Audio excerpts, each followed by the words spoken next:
important. Okay, I mean the floods is not, or the rain is not something that just comes upon us. It's something that we know during this period it rains and it pours basically. So let's be prepared for that particular one. All right, it's time for us to look through the major stories trending on the front pages of our papers. That's what we do on Trends in the Papers. My name is Omobola Sandra. I will not be doing this alone. Fuhad Sahid will join in via the phone line to give analysis to the stories that we are going to be looking through this morning. But before we bring Fuhad on, as we also know, yesterday there were a lot of people expecting, some sort of result or some sort of, or the recourse or the resolution that was reached as regards, the minimum wage conversation. A lot of people want to know. Well, I'm sure that we've heard one or two things. So most importantly, is the 105,000 naira that was included in the template that the Minister of Finance and Coordinating Minister of the Economy, Mr. Wale Edun, presented to Mr. President. But then, good morning, Fuhad. How are you doing? Good morning, Sandra. I'm good. All right. I hope there's no rain issue or any traffic issue from the rain. No. Well, I think it was a very heavy one yesterday, Sandra. Very, very heavy yesterday evening. Practically the whole of the stretch from the long bridge on the Lagos-Ibadan Expressway down to 7 up after the Secretariat was on complete lockdown. So, of course, the inner roads too, from Agidi towards Beja, Ogba, was complete lockdown. Of course, the report we got was that there was serious flooding on the long bridge. So the backlog was crazy, really, really crazy. You had motorists groaning, have to spend long hours in traffic. Again, if you're someone that drives at this time, you would have to put your eyes on your fuel pump or your fuel meter, because again, it's not really the time to spend long hours in traffic burning fuel away. But what can you do? You can't leave your car on the road and trek down home. So that was my thing yesterday, actually, Sandra. It was a long ride home, a painful one, because I had my eyes on my fuel gauge, and something I expected to take me, that was supposed to take me like another 4 days. I think I'll have to go tomorrow, definitely. Yeah. But again, on the issue of the 105,000, the presidency has denied it. He said it's all a rumor. There's no figure like that has been submitted to the president. Mr. Bayo Onanuga had that on the tweet. It's also in the papers. So it's a figure that has been talked. So as far as we are concerned, officially, the minimum wage negotiations is still ongoing. It's still ongoing. There are no figures to work with yet. Yes, it was reported that Mr. Wale Edun submitted some recommendations and figures to the president, but on what the federal government wants to say as minimum wage, we have no figures to work with yet. Thank you very much. Time check right now is 7:45 a.m. and this is Mainland 98.3 FM. It's time for Trends in the Papers. I'll kick things off with the Punch newspaper, and the major headline on the front page of the Punch is, $3.3 billion loan for crude. Federal government gets $925 million lifeline as Naira trades at 1,481 Naira to a dollar. And we have a rider there that says Afrexim Bank disburses additional money under $3.3 billion loan for NNPC. So, as the Naira continues to weaken, the federal government has received a lifeline of $925 million from the Afrexim Bank to boost the forex market and meet its dollar obligations. So the local currency, as we all know, has been under serious pressure against the US dollar and other major global currencies in the recent week due to forex shortage. So the CBN has implemented various measures in order to try to shore up the Naira, which has inched closer, which had inched closer to $1,100 Naira to a dollar in early April. However, forex exchange speculative activities in the forex market have continued to make the Naira take a hit against the US dollar and other currencies. However, yesterday the federal government has received a lifeline of $925 million from African Export-Import Bank, Afrexim Bank, the same day that the naira closed at 1,481 naira against the dollar at the official market. Fouad, one of the many interventions that the CBN out of desperation is doing in order to rescue or save the naira.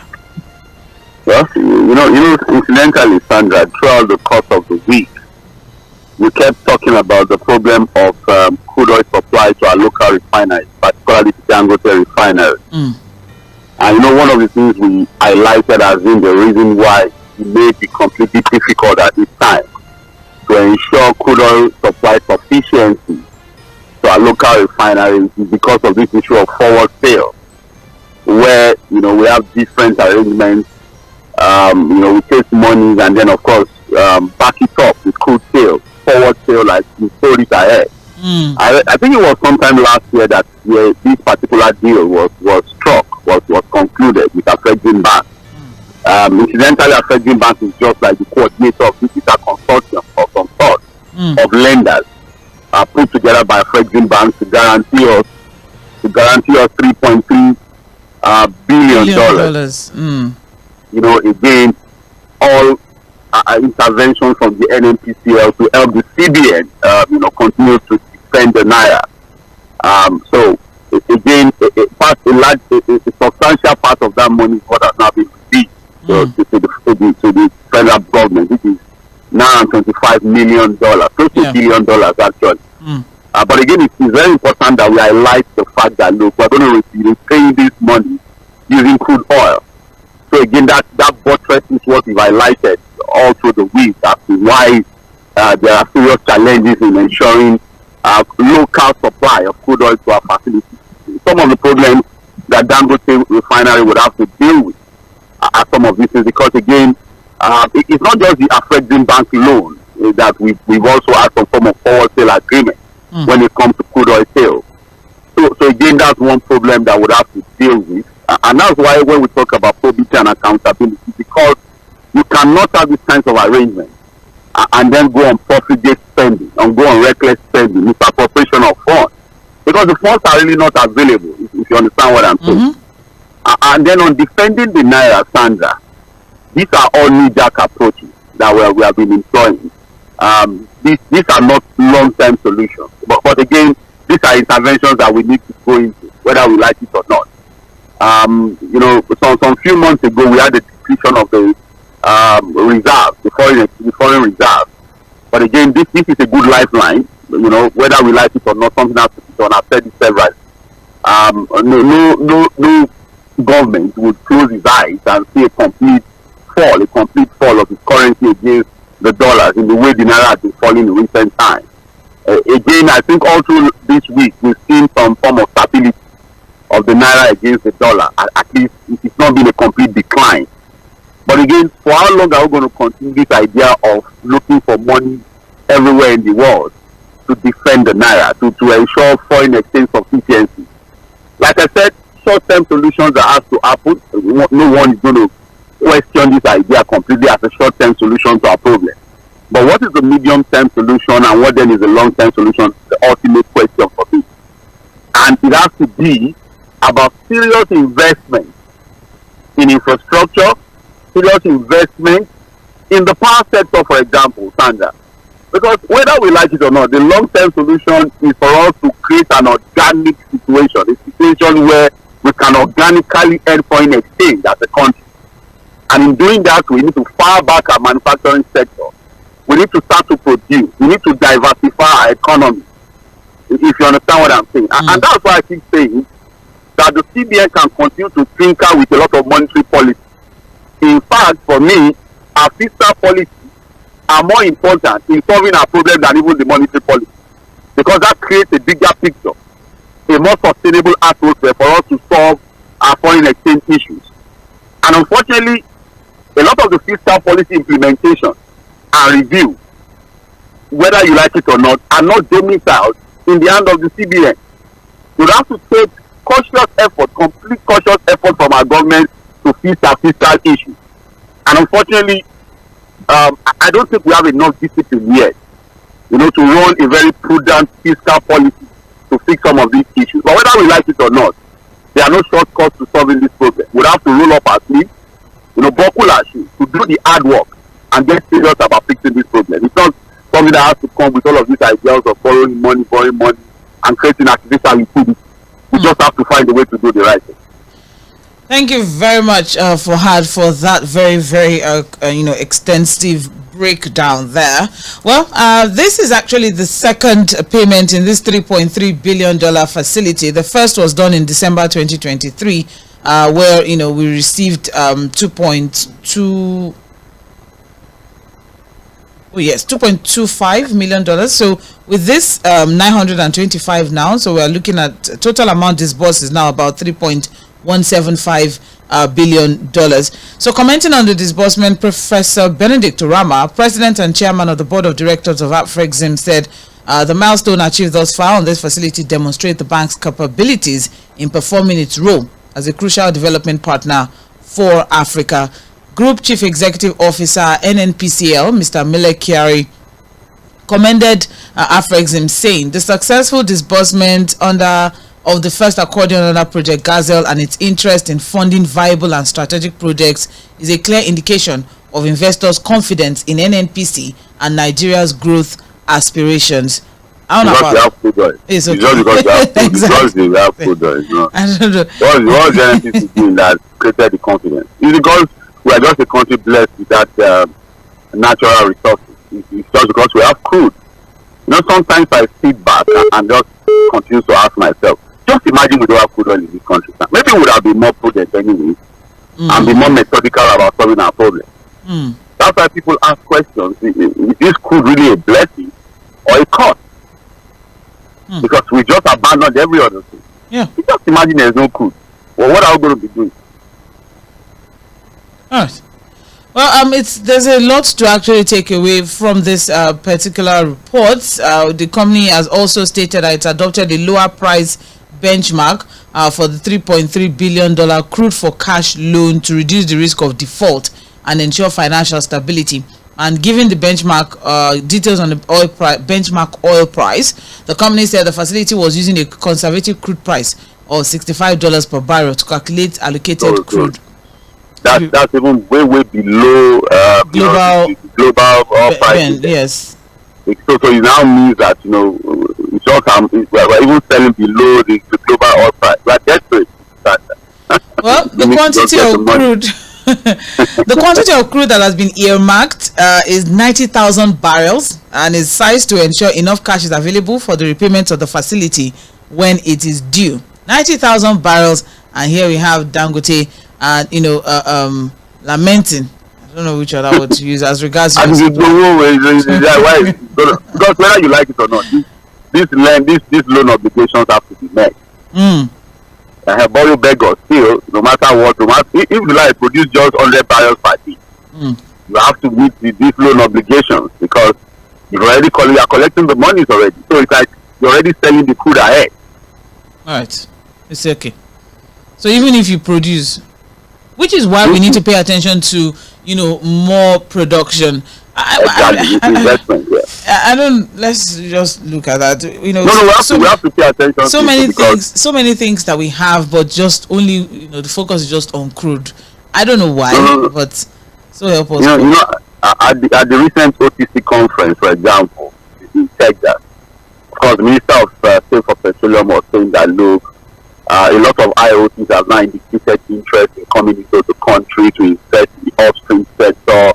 Because again, whether we like it or not now, we need to bring in a lot of foreign investment as far as the upstream sector is concerned. We need to produce more. We need to find a way to ramp up production when it comes to crude oil production. Because it's not just now about having refineries. We need to ensure that the crude oil supply is adequate to feed those refineries. And that's why the modular refinery owner just has a license, they can't even activate. So it's a lot of work really that we need to do. And it's unfortunate that we have Dangote, Alhaji Aliko Dangote now, having interviews and expressing some level of frustration as to how to get crude oil supply. We are an oil producing nation, for example, Canada. A And if we're able to do the right thing, it shouldn't really be a problem. But we know what we're dealing with. Thank you very much. It's still on the front page of the Punch newspaper. I also have here, presidency denies 105,000 naira pay as Labour awaits Tinubu's offer. That story is on page 2 of the Punch newspaper. So the presidency has denied reports that the federal government was proposing 105,000 naira as the new minimum wage. Special advisor to the president on information and strategy, Bayo Onanuga, described the report as false, and this followed the presentation of the cost implications of implementing a new minimum wage to the president, which was submitted by the Minister of Finance alongside the Minister of Budget and National Planning, Atiku Bagudu. Wale Edun has confirmed submitting the template and reassured that there is no cause for alarm when he was questioned about the figure. And just one question, Fuad. So, is there a reason why the figure has to, remain? It's so difficult to. Why it has to be shrouded in secrecy and in hush tones? I don't know. Is there? Do you think is there a reason? Do we even have a figure yet? That's the question. No. You can't say there's no figure. What did he base his template on? He must have based his template on a figure. No, we said it yesterday, Sandra, that when the president directed Minister of Finance, Mr. Wale Edun, to bring up a calculation, calculations and cost implications, yes, of what the minimum wage will be. We have said that, look, that's like putting the cart before the horse. Before you can come up with any cost implications, you must have a figure to work with at the minimum wage payment. On that basis, you are able to bring up your cost implications. But what we have is a situation where, it's just that I just hope our listeners pay attention to some of the things we say here. Months back, just immediately after the tripartite committee was inaugurated, on this same platform with 10,000, I kept asking the question, how much really does the federal government want to pay? Standard, whether we like it or not, now we are left with all manner of speculations, denials, and what have you. The Edo State government took a lead by announcing 70,000. And to a great extent, the organized labor in that state seems to be happy with that offer. You remember that even the labor on the state celebrated that idea. If you understand what I'm saying, they celebrated that idea. Nobody is saying 105,000. Again, it has now been denied. So we just assume that, look, they were just merely speculative figures. But again, I've said that, look, my own suggestion is that whatever we're able to achieve between 70 to 100,000, labor should just take it so we can move on with our life. That's my suggestion. But again, Sandra, I'm now seeing, these same supporters of government who just want to continue to make excuses for government, already saying that if it's now 100,000, how many people can pay their drivers? How many people can pay their cleaners? That amount of money. Even when the minimum wage was 30,000 naira, we still have state governors who are not paying the 30,000. Did anybody kill them? Can we just get the federal government to set the standard, and then we'll now decide at the subnationals and at the end of the organized private sector can now begin to negotiate? At least there's a standard to work with. Now the advocacy for the government not coming up with a minimum wage, that makes sense to labor, is now the interest of people who are the cleaners. Even the secretary to the federal government, Judge Akume was saying that he has 4 drivers. How do they expect him to pay 100,000 to 4 drivers? He cannot pay. So the advocacy is now for the downtrodden. It is the interest of cleaners and servants now that has now become the conversation. Can the federal government please just announce something, get on the negotiation table, put the figures before organized labor, come to a conclusion and agreement so that we can get back? Yes, there are more serious issues of nation building that we have to deal with, Sandra, than all this minimum wage nonsense we have been talking about. There are more critical issues that we are supposed to be talking about. Now we've been held down now for how many weeks now on this minimum wage conversation. Whereas I think there are even more pertinent issues that we should be discussing at this time when it comes to nation building. Taking back to that Judge Akume, video, I there's just a lot to take from that one. I don't even want to go into. Say he can't pay his driver 100,000. I looked at him and I look at what he gets every month. This guy. And he can't pay all this. Stop it. You see the issue. Anyways, the Bayo Onanuga wrote on his X account that the Honorable Minister of Finance and Coordinating Minister of the Economy, Wale Edun, has not proposed 105,000 naira minimum wage. The contrary story being disseminated is false. Meanwhile, the meeting of the tripartite committee was again adjourned to today. So they didn't meet yesterday again due to the unavailability of the cost template. I don't know what to say for it. I'm so sorry. Sorry for the laugh. But what we have here please, laugh it off. Just laugh it off. So they didn't meet yesterday again for what? The template that was 48 hours. I need this template in 48 hours. It was done in 48 hours. And wait, what's so difficult? In reading the template. And you know why this has become a problem now? When you don't show character and goodwill, when there's no sincerity of purpose, consistently the government has never shown that commitment to sincerely going to the negotiation table to resolve issues. It's almost like playing games. Remember the way they played ASU during the Buhari government? And you remember when I think he's the current chief of staff, then as speaker. Then there was denied. I didn't tell you that. He told us this and that. It was as if they just played out. Maybe this organization now understands that look. And therefore, people were saying national sabotage, it was treason, and it not for the national grid, blah, blah, blah. Who knows? If nobody didn't go that far, maybe the government would not have gotten this serious with this negotiation. But again, at the end of the day, I'm just saying that look, let's just come to an agreement one way or the other, so that it can begin to now focus on pertinent issues of nation building. It cannot just be just about this minimum wage conversation. There are serious issues on that. The power sector still has its own serious issues that we have not been able to resolve. As we see, a lot of issues still hanging around power supply in this country that we are not talking about. The oil sector, as we have been revealing and discussing all through the week, it is in almost chaos. The chaotic nature of the Nigerian oil sector is still one thing we are not talking about. Even the judiciary, electoral reform, a lot of issues that we have swept under the carpet that we need to bring out really, so that we can have, what I can call serious issues when it comes to conversations on nation building. Okay. But again, look at what we have been discussing now. We started with national anthem. I look at what somebody posted, Sandra.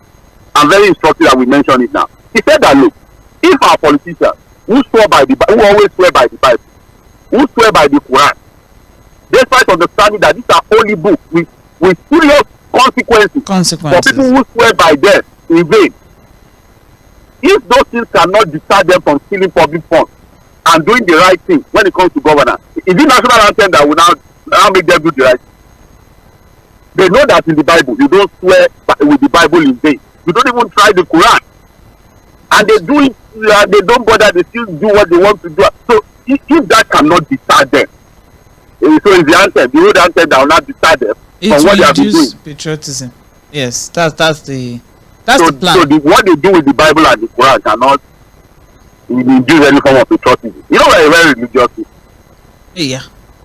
Well, Fuad, it's really unfortunate whatever it is that's going on as regards this minimum wage conversation, because this apparently is the second time that the committee will be postponing its session, because the first time they had to postpone till Thursday because they were waiting for the template. They were waiting for the template. You know, Sandra, the sad part of this conversation is that when it came to buying 160 million SUVs for our lawmakers, there was no back and forth.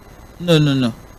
When it came to giving them 70 billion just to settle down to start work, even when they have not done one single, there was no back and forth. No. When it comes to raising the budget to capture all manner of reckless appropriation, there was no back and forth. But now on the simple thing that concerns the national anthem, there was no back and forth. That one, there was no back and forth, because that one was just a complete waste of time. But now on minimum wage, local government autonomy, there's can you see the way I've been jumping? There's one thing we have. Standard, there are also about two important issues that we have suddenly abandoned. We are not even talking about them again. The Orosoyo report about reducing the cost of governance. A committee was set up to come up with a recommendation that will ensure the implementation of that report. Have you heard anything about it again? What about the issue of state police? Have you heard anything again? How far have we gone on those discussions? You can see. And here we are, we're talking about national anthem and going back and forth on the tripartite committee that was set up in January and we are in June and we are still, it's just what does it take to negotiate? Sit at the table. How much do you want? How much do I have? I have to negotiate.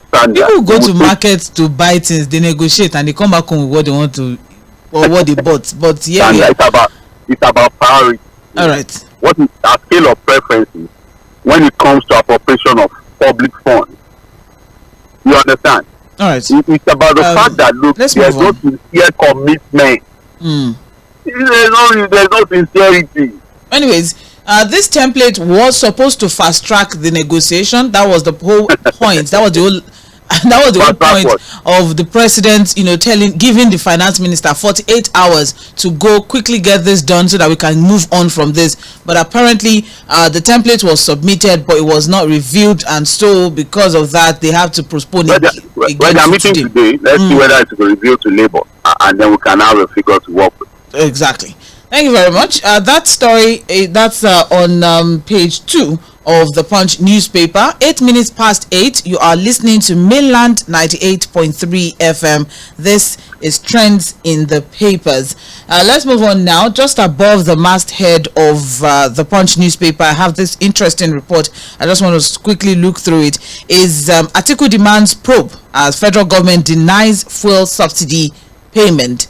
All right, and that is on page 14 of the Punch newspaper. So, the 2023 PDP presidential candidate Alhaji Atiku Abubakar has asked the National Assembly to investigate the alleged secret petrol subsidy under the President Bola Tinubu administration, and his call came as his party has also demanded an open investigation into the reported reintroduction of petrol subsidy. So, as we all remember, the report that came in on Wednesday or so, where a document leaked that showed that the federal government spent 3.6 trillion naira on subsidy in 2023, and there's a projection of spending 5.4 trillion naira in 2024. This is as everyone has consistently been denying that there is petrol subsidy in this administration. From the president's announcement, infamous announcement of subsidy is gone on May 29 last year, to the Minister of Budget and National Planning, Atiku Bagudu, enforcing the same statement, saying that no, there's no petrol subsidy, to Mele Kyari, Group CEO, NNPCL, also insisting that there is no subsidy payment being done. But here we are with that, report leaking as regards that one, saying that this year we're going to be spending about 5.4 trillion naira. And also, let's not forget that the government has consistently told us that we have saved a large chunk of money from the removal of fuel subsidy, and that and with that, FAC allocation has increased to state governments and all of that. But now there has always been that controversy as regards are we paying subsidy or are we not paying subsidy? I remember sometime last year someone from this government said, oh, is it an intervention that we are doing? It's not subsidy. Really, it's okay. But then Fuad, this back and forth and this controversy on subsidy payment and all of that, Atiku is saying that the government needs to take ownership of its policies and the consequences and be accountable to Nigerians. Well, being accountable is basically calling for transparency and truthfulness. Accountability basically is about not hiding anything from the people. And that's why when we talk about having a robust, a very vibrant National Assembly, this is exactly what we're talking about here. Because Nigerians are still wondering what's going on. Even the so-called, international agents, the IMF, the World Bank, have consistently in their reports said that, look, Nigeria is back to the era of subsidy payment. Because again, the figures does not just tally. If experts are saying the landing cost already, the landing cost is indicating that, it's supposed to be above 1,000 naira, almost 1,100, 1,200 naira per liter. Yes. And so if Nigerians are still buying at between 600 to 700 naira per liter, it means that, look, that margin, somebody's taking care of that margin. Call it whatever name you call it, even the word subsidy itself is a form of intervention. to take care of a margin when it comes to the price. And like I said yesterday, Sandra, if you think the era of subsidy payment when it was official was riddled with all forms of corruption and it was extremely ridiculous, it's even more ridiculous at this time where we are now hearing that subsidy is being paid without any form of appropriation. So we don't even know the figures we are dealing with. We are now left to speculate. We are now left to work with a leaked document. We're not going to be talking about a leaked document really if there was enough transparency and openness on this matter. But would you blame Nigerians now who now have to rely on reports of a particular leaked document that we're not even sure of? Well, you understand what I'm saying? Because again, everything is shrouded in secret. But unfortunately, the deaf silence in itself is almost becoming criminal. All right. The deafening silence from government is becoming criminal. Bayan Onuga debunked the documents in a statement on. He's good at debunking. Yes, yesterday. But the former president Alhaji Atiku Abubakar is insisting that the clandestine subsidy regime was one of the reasons investment in the oil sector has refused to come in. He said, and I quote, "Tinubu has brought the shady nature of running Lagos to the federal level. He claims subsidy is gone, but his special advisor on energy, Oluwehejie, says they are intervening from time to time, while his finance minister, Wale Edun, describes subsidy removal as an ongoing process." He said, yes, that was what Wale Edun said. I mean, that one is not a leaked document. He said it was an interview, and he said that subsidy removal is an ongoing thing. So it means it still exists. So where is this Abayo Onuga coming from with his own denial, really? It's almost like hiding behind the finger or living in illusion. Well, or probably living in food paradise. Both the World Bank and the International Monetary Fund have revealed in separate reports that Nigeria is still paying petrol subsidies. But the Tinubu government refuses to come clean. For a man who claims to be on a mission to attract foreign direct investment, it is ironic that he cannot see that his policy flip-flops and lies are capable of dissuading investors. So he must come clean on this. We're not even sure. Look, we're not even paying attention to some very important things. And the boosting of total energy. We want to take investment to Angola. Nigeria is extremely difficult. Policy farmers, consistency that comes with policy ideas. It's really difficult for them as a foreign investor. Because again, one of the things a foreign investor will tell you, they need from you, is the living environment as well as when it comes to policy. They want to know what they're doing. Fuad, did you change location because the quality of the call has dropped? Is it better now? Okay, yes, thank you. You know, so foreign investors are looking for clarity. That's one of the first things they will first be looking at.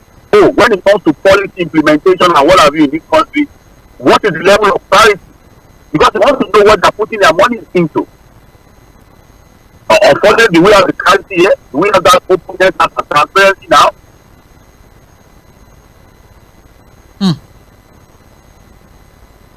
All right.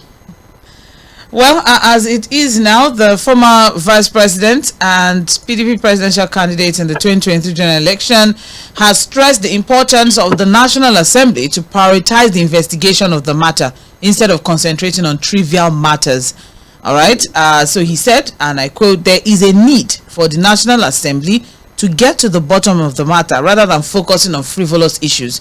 This denial leads credence that money meant for the federation account, which ought to be shared with states and local governments, is being diverted without any form of accountability whatsoever.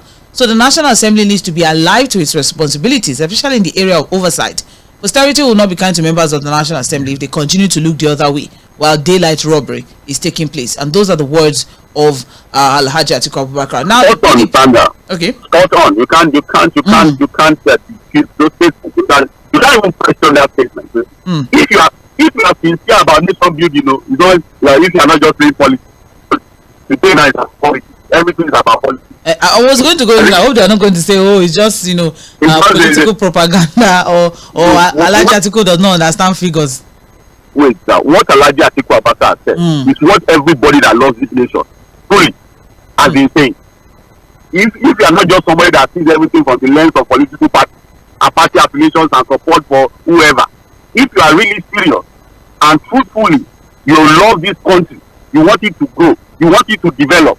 You want it to be prosperous. There's no way you will begin to question what Alhaji Atiku Abubakar just said this morning. There's no way if you are truly a lover of the country and you are so patriotic as you claim to be. That's what other Nigerians have also been saying. How do you have a situation where there's no clarity as to what that is coming back on? We need to know. Yeah. The more we are left to speculate, the more it becomes more ridiculous because we have no figures to work with. We don't know what is happening. All right, thank you very much. Well, as the PDP has called on the president to please promptly clarify the situation by addressing the nation and initiating a public inquiry into the reported 5.4 trillion, because where is that 5.4 trillion being taken from? All right, which agency of government? We pay it. Where the money coming Which from? agency of government is responsible for the payment, and to who are they paying it? What are the criteria used for the payment? What volume of fuel is being subsidized and at what cost? Why is petrol still selling exorbitantly even with the revelation of continuing payment? These are the questions that need to be answered. So many things as regards that one. And also the PDP has called on the president to immediately review his economic team to get capable hands and check the corruption prevalent in this administration. And that's as regards that. You can get more details on page 14 of the Punch newspaper. What is going on? And I would never forget Senator Abdul Ningi, even though he's back in the house.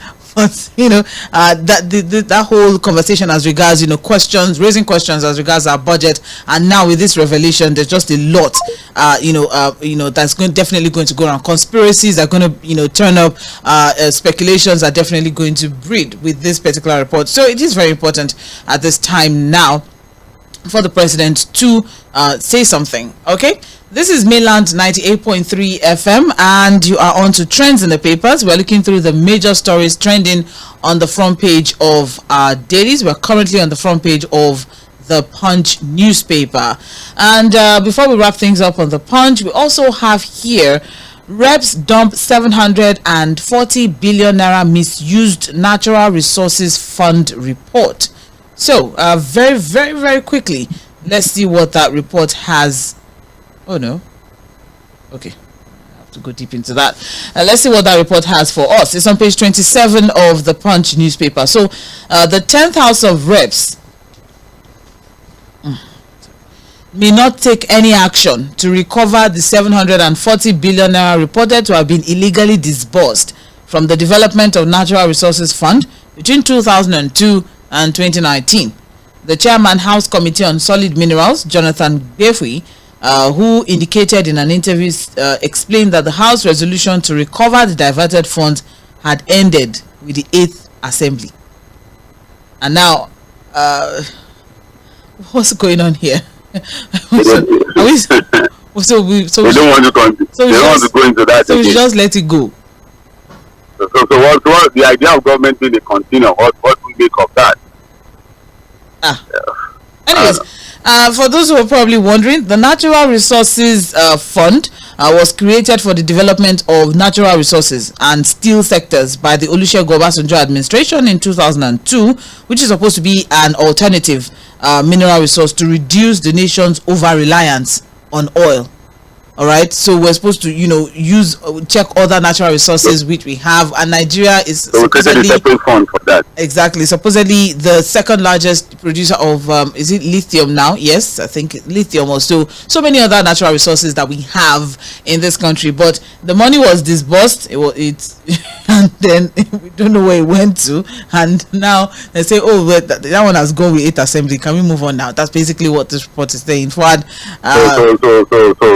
So agencies like the EFCC cannot look into that. If the Assembly is reluctant in probing into that fund, then what's the job of the EFCC? Basically, if the Assembly has too many other things to deal with, and they think, look, there's no time to do that. All they need to do is to just refer the case to the EFCC. Again, that's why some of us still wonder, this idea of the EFCC, almost every day now they publish convictions of Yahoo boys. I think that agency was actually created for Yahoo boys. Where are the big monsters are in the room? The bigger Yahoo boys. Yes, of course. The bigger benefit boys. All right. They are there. Okay. But every day you go to the ESG website now. Most of their publications are convictions on Yahoo boys. Where is the white lion? You know, I asked the same question on Open Forum yesterday. Murife is still running. No, have we jettisoned that particular probe, or have we moved on? Should we? Where's the white lion? Because now we are focusing on the Rufai. We have moved on from Yaya Bello. All right. We can't move on. No. 8:22. Why? When the Kogi State themselves, they say they are not looking for money. I don't understand. 8:22 a.m. What? Or should we start hashtag where is the white lion? Hashtag where is the white lion? This is Milan 98.3 FM. This is Trends in the Papers. Thank you for staying with us.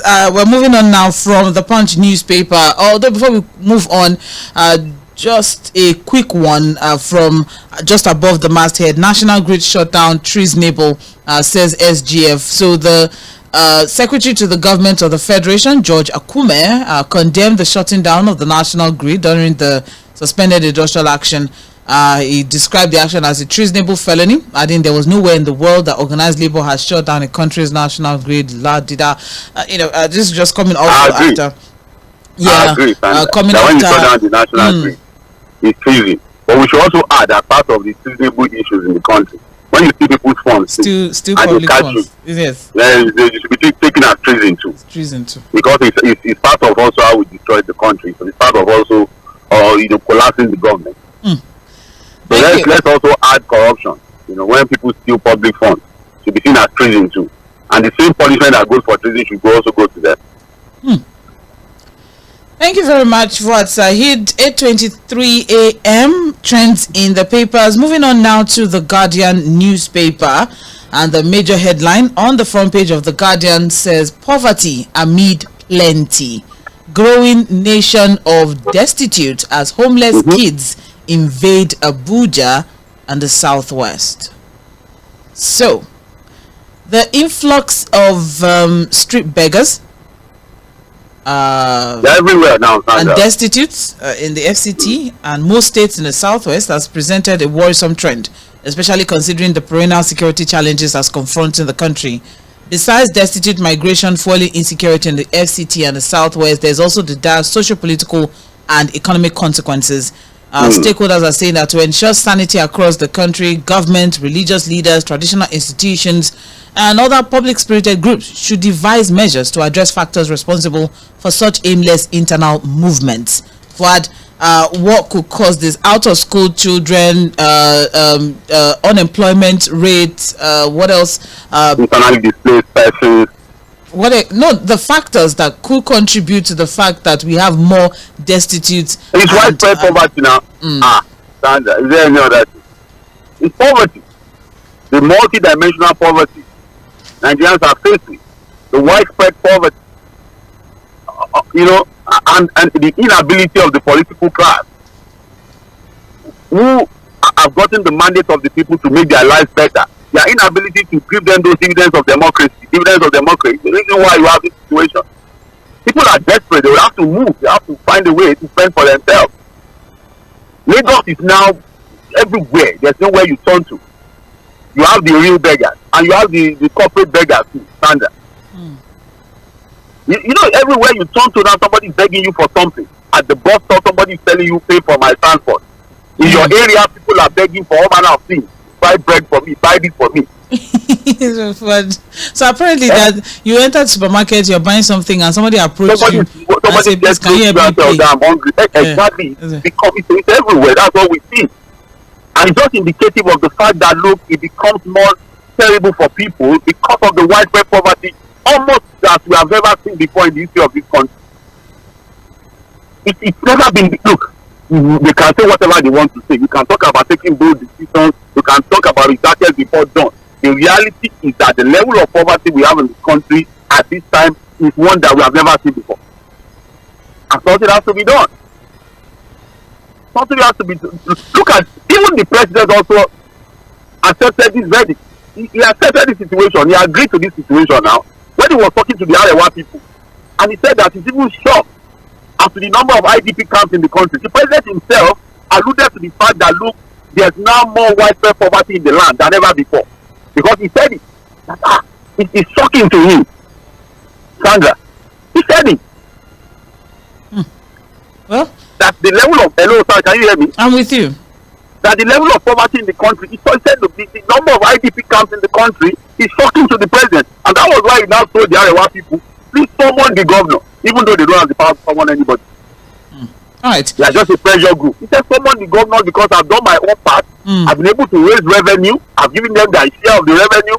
But it's not translating to anything at the subnational. All right. So it is what it is, really. All right.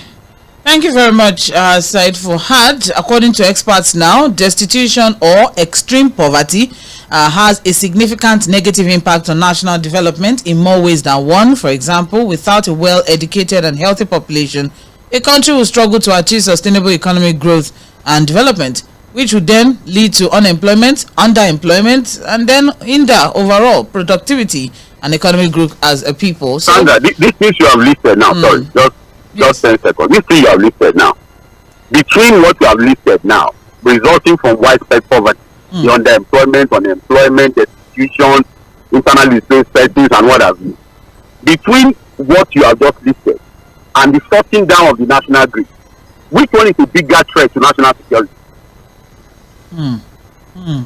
Between the situations that you have listed, as to the reality of Nigerians at this time, destitution, poverty, everybody almost coming to a beggar, everybody, you know, between these situations that has come as a result of the actions and inactions of government. all right. When it comes to some of these their policies and the shutdown of the national grid that their people have been talking about, which one is a bigger threat to national security? Very big question valid there. The stories on pages 4 and 5 of the Guardian newspaper. We're running out of time and there's still a lot to talk about. Still on the front page of the Guardian, we also have here, despite losing 318 billion naira to waivers, customs earns 1.34 trillion naira in 3 months. That's on page 3 of the Guardian newspaper. And still on this, aggressive revenue drive of the government at this time now. Aggressive revenue drive, making so much money, but we're not seeing the impact. What is the so we're making all these trillions of naira, and what are we doing with it? And yet we have more poverty in the land. Oh yes, I remember where it's going now. Thank you. Okay, yes. No, you don't know where this thing goes. Lagos Calabar Coastal Highway. Anyways, also on the front page of the Guardian newspaper, obedient movement belongs to no political party. Peter Obi tells Labour Party, and that is on page 7. And that's the truth. That's the truth. So if they pull that move, you see, I see this leadership of the Labour Party. They don't know that if you move that movement out of that party, the party is not different from Boot Party. Quote me anywhere. No, please, you cannot do that to Boot Party. No, first off, Labour Party has produced a governor in the past. I mean, so what became of that the production of the governor? They have not been producing governor. They did. Let's say at this time, whatever they have as reckoning, as national reckoning, as a political party, is because of that obedient movement. And the movement, you even notice, is just a carryover of the EndSARS movement, basically. Thank you, Fuad. Unfortunately, we have run out of time and I still have so much to talk about, especially this report on the front page of The Guardian that says tougher decisions ahead to reshape the economy. Ķeṣe is coming. Kasa kasa. I mean, Ķeṣe is what we are seeing. Kasa kasa is still on the way. Basically, yes, that's what the federal government is saying. Say that more difficult decisions need to be taken to reshape the country's economy to the benefit of the citizens. That's what the federal government is saying. Well, that report is on page 3. If you want to dig deeper into what, these tough decisions. The Ķeṣe that is coming. The Ķeṣe. Or the Kasa that will follow it. All right, we'll take a short break now. Thank you for staying with us. Sandra, they say there are more children that people are giving birth to children at the IDP camp.